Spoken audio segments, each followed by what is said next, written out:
नमस्कार।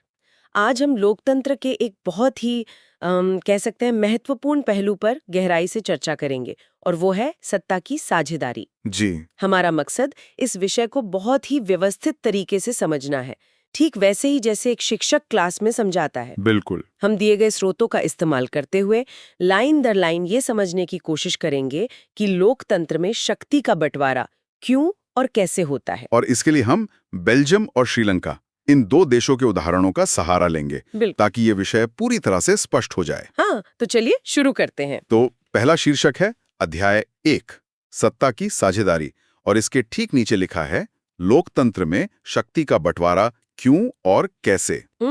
इसका मतलब है कि इस पूरे अध्याय का जो केंद्र बिंदु है वो यही सवाल है कि आखिर सत्ता यानी पावर को शेयर करना क्यों चाहिए। और अगर करना चाहिए तो उसके क्या क्या तरीके हो सकते हैं। बिल्कुल। और इसे समझने के लिए हमें दो देशों की कहानियों में ले जाया जाएगा। यहाँ एक चित्र भी दिखाया गया है। इसमें अलग अलग समुदाय के 4 लोग एक पहेली के टुकड़ों को मतलब जिगसॉ पजल को जोड़ रहे हैं जी। और इन टुकड़ों से एक नक्शा बन रहा है जिस पर पहाड़, शहर और समुद्र दिख रहे हैं। ये चित्र बहुत प्रतीकात्मक है। ये दिखाता है कि एक देश जो है वो अलग-अलग समुदायों के लोगों से मिलकर बनता है। अच्छा। जैसे पहेली का हर टुकड़ा जरूरी है, हाँ। वैसे ही देश को चलाने में हर समुदाय की भागीदारी जरूरी होती है। और यही सत्ता की साझेदारी का एक तरह से मूल विचार है। ठीक है, तो अगला खंड है परिचय, 2 देशों की कहानी। यहाँ लिखा है लोकतंत्र में सत्ता का बंटवारा क्यों जरूरी है। इस सवाल का जवाब हमें 2 देशों की कहानी से मिलता है। पहला बिंदु है लोकतंत्र में सारी ताकत किसी एक अंग जैसे सिर्फ सरकार के पास नहीं होती। इसका मतलब है कि पावर किसी एक के हाथ में नहीं हो सकती, उसे बांटना ही पड़ता है। दूसरा बिंदु कहता है विधायिका, कार्यपालिका और न्यायपालिका के बीच सत्ता का बंटवारा बहुत जरूरी है। जी, ये लोकतंत्र का मूल सिद्धांत है। शक्ति सरकार के इन 3 प्रमुख अंगों में बटी होती है। विधायिका जो कानून बनाती है, कार्यपालिका जो कानून लागू करती है और न्यायपालिका जो न्याय करती है। और तीसरा बिंदु हमें आगे की दिशा दिखाता है। हम देखेंगे कि बेल्जियम ने सत्ता को कैसे बांटा और श्रीलंका ने क्या गलती की जिससे हमें सत्ता की साझेदारी का महत्व समझ आएगा। बिल्कुल, एक ने सही रास्ता चुना और दूसरे ने गलत। हम दोनों से सीखेंगे। बाईं ओर एक ग्लोब का चित्र है जिसमें यूरोप और दक्षिणी एशिया में एक-एक जगह को चिन्हित किया गया है जो शायद बेल्जियम और श्रीलंका की भौगोलिक स्थिति को दर्शाते हैं। जी वही है। तो अब हम पहले देश पर आते हैं। शीर्षक है बेल्जियम की जातीय बुनावट और इसके नीचे लिखा है एक छोटा देश पर समाज बहुत जटिल। हाँ, जातीय बुनावट का मतलब है कि उस देश में कौन-कौन सी भाषा या संस्कृति के लोग रहते थे। और बेल्जियम में मामला वाकई दिलचस्प था। कैसे? यहाँ लिखा है देश की कुल आबादी में 59% लोग डच बोलते हैं, फ्लेमिश इलाके में। मतलब डच बोलने वाले बहुमत में थे 59%। 40% लोग फ्रेंच बोलते हैं वेलोनिया क्षेत्र में, और 1% लोग जर्मन बोलते हैं। लेकिन राजधानी ब्रुसेल्स में लिखा है स्थिति उल्टी थी। हाँ, यहीं पर असली पेंच था। पूरे देश में तो डच बहुमत में थे, लेकिन देश की राजधानी ब्रुसेल्स में यहाँ लिखा है 80% लोग फ्रेंच बोलते थे और 20% लोग डच बोलते थे। मतलब बिल्कुल उल्टा। बिल्कुल। और समस्या की असली जड़ क्या थी वो अगले बिंदु में है। अल्पसंख्यक फ्रेंच भाषी लोग ज्यादा अमीर और ताकतवर थे जिससे डच भाषी लोगों में नाराजगी थी। सही कहा। जो फ्रेंच भाषी लोग देश में अल्पसंख्यक थे वे आर्थिक रूप से ज्यादा संपन्न थे, ज्यादा शक्तिशाली थे, और इससे देश के बहुसंख्यक डच भाषियों को लगता था कि उनके साथ भेदभाव हो रहा है। यहाँ बेल्जियम का एक नक्शा भी है।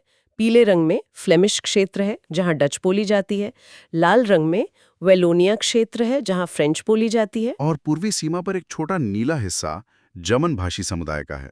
बीच में राजधानी ब्रुसेल्स का छोटा सा क्षेत्र भी दिखाया गया है। ठीक है, अब दूसरे देश की बात करते हैं। शीर्षक है श्रीलंका की जातीय बुनावट, एक द्वीपीय देश जहां बहुसंख्यकवाद का खतरा था। देखिए, श्रीलंका की जातीय बुनावट बेल्जियम से अलग थी।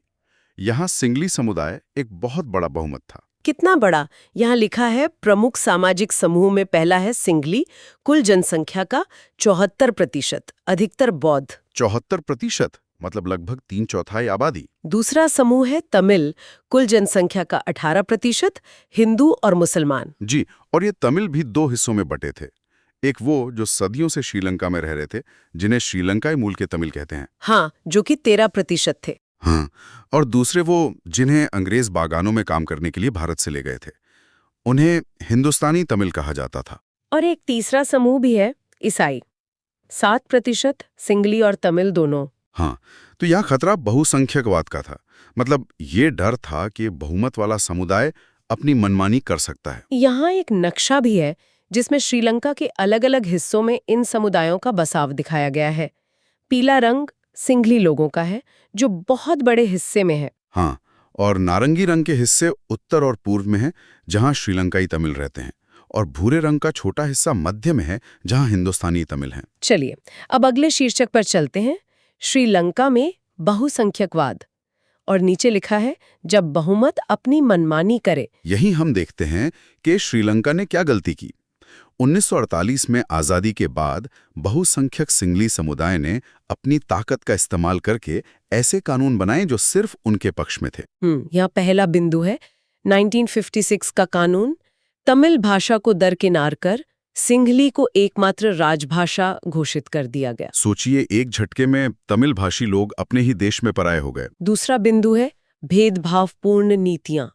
सरकारी नौकरियों और विश्वविद्यालयों में सिंघलियों को प्राथमिकता दी गई। मतलब शिक्षा और नौकरी के मौके भी तमिलों से छीने जाने लगे। और संविधान में बदलाव।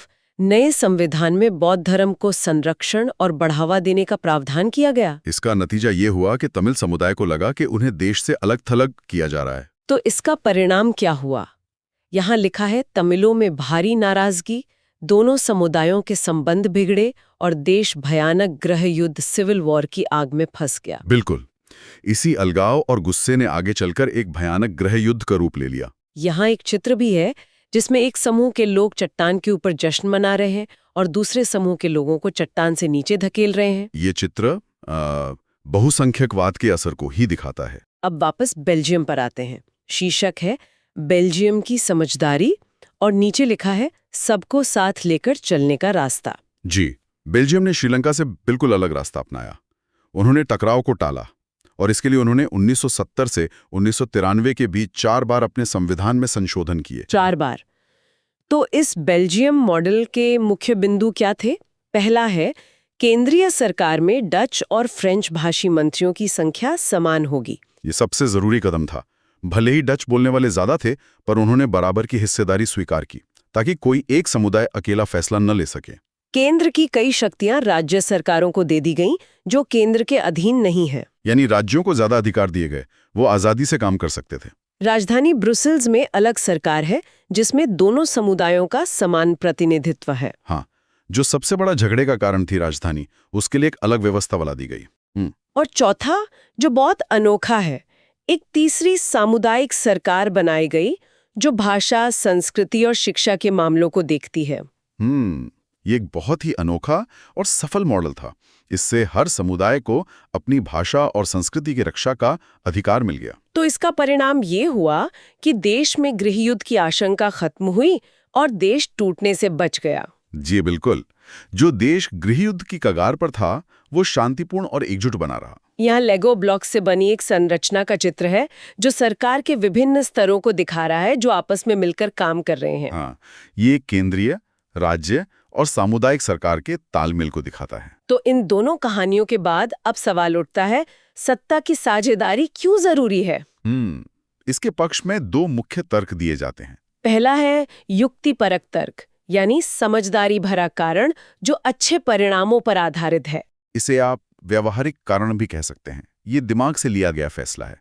पावर शेयरिंग करने से देश में लड़ाई झगड़े कम होते हैं और सरकार स्थिर रहती है। और दूसरा नैतिक तर्क, मॉरल रीजन, यानी जो लोकतंत्र के मूल सिद्धांतों पर आधारित है। ये दिल से लिया गया फैसला है। ये कहता है कि पावर शेयर करना सही बात है, क्योंकि लोकतंत्र का मतलब ही लोगों का शासन है। ये लोकतंत्र की आत्मा है। चित्र में एक तराजू है, जिसके एक पलड़े पर मस्तिष्क और दूसरे पर हृदय रखा है, और दोनों बराबर है। बिल्कुल, ये दिखाता है कि समझदारी और नैतिकता दोनों ही तर्क जरूरी हैं। ठीक है, तो अब अंतिम खंड है सत्ता की साझेदारी के रूप। Forms of power sharing. हाँ, मतलब पावर शेयरिंग कितने तरीकों से हो सकती है। क्षैतिज वितरण, हॉरिजॉन्टल, सरकार के अंगों विधायिका, कार्यपालिका, न्यायपालिका के बीच। इसे नियंत्रण और संतुलन की व्यवस्था कहते हैं। हॉरिजॉन्टल का मतलब है एक ही लेवल पर पावर का बंटवारा।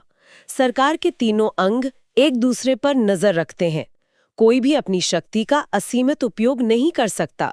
ऊर्ध्वाधर वितरण, वर्टिकल, विभिन्न स्तरों की सरकारों, केंद्र, राज्य, स्थानीय, इसे संघीय ढांचा भी कहते हैं। वर्टिकल मतलब ऊपर से नीचे, जैसे केंद्र सरकार, फिर राज्य सरकार और फिर स्थानीय सरकार। सामाजिक समूहों के बीच, भाषाई और धार्मिक समूहों के बीच, जैसे बेल्जियम में सामुदायिक सरकार। जी, जब अलग अलग समुदायों को सरकार में हिस्सेदारी दी जाती है ताकि किसी को भी ये न लगे कि उन्हें बाहर रखा जा रहा है। राजनीतिक दलों और दबाव समूहों के बीच, विभिन्न पार्टियों के बीच प्रतिस्पर्धा या गठबंधन सरकार बनाकर। बिल्कुल, जब अलग अलग पार्टियां मिलकर सरकार बनाती हैं, जैसे गठबंधन सरकार, तो वो भी सत्ता की साझेदारी का ही एक रूप है। यहाँ चारों रूपों को चित्रों से भी दर्शाया गया है।